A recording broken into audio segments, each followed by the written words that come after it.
संपूर्ण महाराष्ट्र राज्यामध्ये नगरपालिका नगरपालिकेच्या निवडणुकीची रणधुमाळी वाजली। आज मतदानही दुपारपर्यंत पार पडलेलं आहे।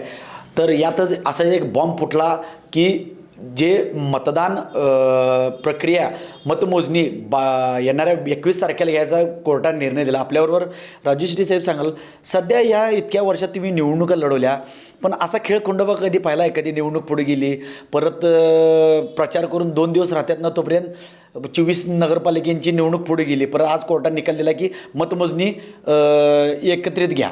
त्याबद्दल काय सांगाल साहेब?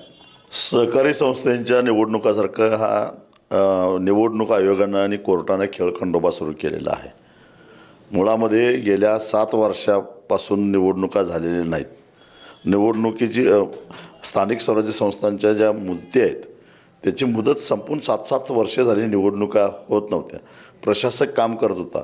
एक प्रकारे पंचायत समिती सदस्य, जिल्हा परिषद सदस्य किंवा नगरसेवक यांची काय आवश्यकता नाही, ते नसले तरीसुद्धा आपलं काम मार्गाला लागू शकतं, अशा प्रकारची मानसिकता समाजाची तयार करायची आणि ह्या सगळ्या स्थानिक स्वराज्य संस्था संपवून टाकायच्या असा डाव या सगळ्या प्रस्थापितांचा दिसतो।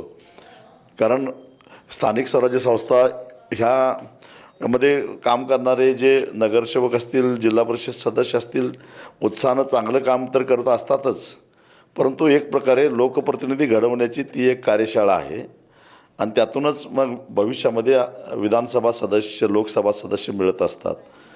हे नव्या लोकांना प्रशिक्षण देण्याचं ही जी काही व्यवस्था आहे, ही व्यवस्था जर का मोडून पडली तर मग खासदाराचा मुलगा खासदार होईल, आमदाराचा मुलगा आमदार होईल आणि नव्या लोकांनी या एकूणच लोकशाही प्रक्रियेमध्ये येऊच नये असं करण्याचा हा एक डाव आहे का? महाराष्ट्रामध्ये जे काही 200-250 प्रस्थापित घराणे आहेत त्याच्या पलीकडे राजकारण जाऊनच द्यायचं नाही। ते आम्हीच उमराव, आम्हीच इनामदार, आम्हीच सरंजामदार आणि सारा महाराष्ट्र आमच्या बापजाद्यांचा, अशी मानसिकता या प्रस्थापितांची असेल तर हे प्रकरण गंभीर आहे। लोकांनी मेहनत करून, वेळ खर्च करून निवडणुका लढवल्या। तुम्हाला जो काही निर्णय घ्यायचा होता, 7 वर्ष काय झोपा काढत होतं, काय कोर्ट झोपा काढत होतं, काय निवडणूक आयोग झोपा काढत होतं, आता प्रत्यक्षामध्ये निवडणूक जाहीर झाल्यानंतर त्याला स्थगित द्यायचं कारणच काय? स्थगिती दिल्यामुळे ज्यांनी प्रचार केला होता पण परत आणि 20 दिवस वाढवून गेले, त्याबद्दल कसं वाटतं? म्हणजे कार्यकर्त्यांनी कसं जगायचं आहे? तर उशिरा निवडणूक झाल्या आणि ह्या निर्णयामुळे परत आणि कुठेतरी थांबलं, विलंब, परत आता आज मतदान झाल्यानंतर परत 20 दिवस आणि मतमोजणीला विलंब लागला। त्रास आणि मनस्तापच आहे सगळा।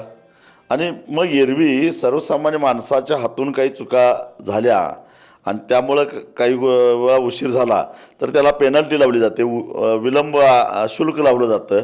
आता जादा होणारा खर्च जो आहे त्याचा विलंब शुल्क हे एकतर कोर्टावर लावलं पाहिजे, निवडणूक आयोगावर लावलं पाहिजे, नाहीतर मग सरकारवर लावलं पाहिजे। त्याच्यामध्येच जनतेचा काय प्रश्न आहे, जनतेचा काय दोष आहे? आणि त्यामुळं ही बाब अत्यंत गंभीर आहे। लोकशाहीच्या नावानं हा सारा तमाशा चालू आहे, हे आपल्याला काय पटलेलं नाही। हे आपले होते राजू शेट्टी यांनी सांगितले की हा सगळा खेळखंडोबा चालू झाला आहे, त्यामुळं निवडणूक आयोग जो खेळखंडोबा करतोय सर्वसामान्य जनतेचा तो थांबावा। कॅमेरामॅन निखिल वैसेसह मी साईनाथ जाधव, TVN मराठी, जयशिंगपूर, इचलकरंजी।